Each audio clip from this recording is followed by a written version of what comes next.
Lunch రెడీయా mummy? ఈవేళ lunch చేయలేదమ్మా, రాగి సంగటి చేశాను, చూద్దువు గానిరా. ఓకే. ఇదిగో రాగి సంగటి, ఇంకా చికెన్ గ్రేవీ కర్రీ. ఓకే. రాగి సంగటి, చికెన్ గ్రేవీ కర్రీ. మీరు కూడా ఈ రెసిపీ చూసేయండి.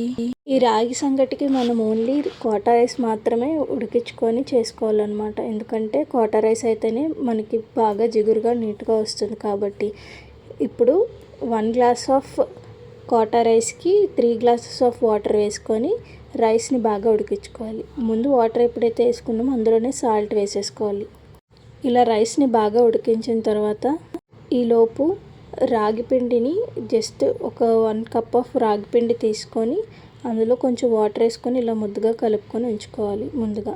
ఆ తర్వాత రైస్ బాగా ఉడికిపోయిన తర్వాత రాగిది ఏదైతే మనం ముద్దగా చేసి పెట్టుకున్నామో అది ఇందులో యాడ్ చేసేసి బాగా మిక్స్ చేయాలి. రైస్లో ఇంకా కొంచెం వాటర్ ఉందన్నప్పుడే మనం రాగి పిండిని వేసుకొని ఆల్మోస్ట్ 10 to 15 మినిట్స్ ఈజీగా మనం అలా మిక్స్ చేస్తూ ఉండాలి. ఇప్పుడు రాగి ముద్ద అండ్ అలానే రైస్ కూడా బాగా మిక్స్ అయిపోయిన తర్వాత ఇలా రాగి ముద్దలా అయిపోతుంది అనమాట. ఈలోపు మనం చికెన్ గ్రేవీ కర్రీ కూడా ప్రిపేర్ చేసుకొని ఈ రాగి ముద్దను ఇలా రౌండ్గా ప్రిపేర్ చేసి అందు మీద చికెన్ కర్రీ వేసుకొని తింటే చాలా బాగుంటుంది. మీరు కూడా ట్రై చేయండి. టేస్ట్ ఎలాగొచ్చిందో మాకు కామెంట్ సెక్షన్లో చెప్పండి. రాగి సంగటి చిన్నపిల్లల కాడి నుంచి పెద్దవాళ్ళ వరకు అందరూ తినొచ్చు. చిన్నపిల్లలకి బాగా, ఆడపిల్లలకి చాలా మంచిది, నడుంకి బాగా బలం. ఇంకా ఇలాంటి వీడియోస్ కోసం లైక్ చేయండి, షేర్ చేయండి, సబ్స్క్రైబ్ చేయండి. కూడా టేస్ట్ చేశాను, చాలా బాగుంది. మీరు కూడా ట్రై చేయండి.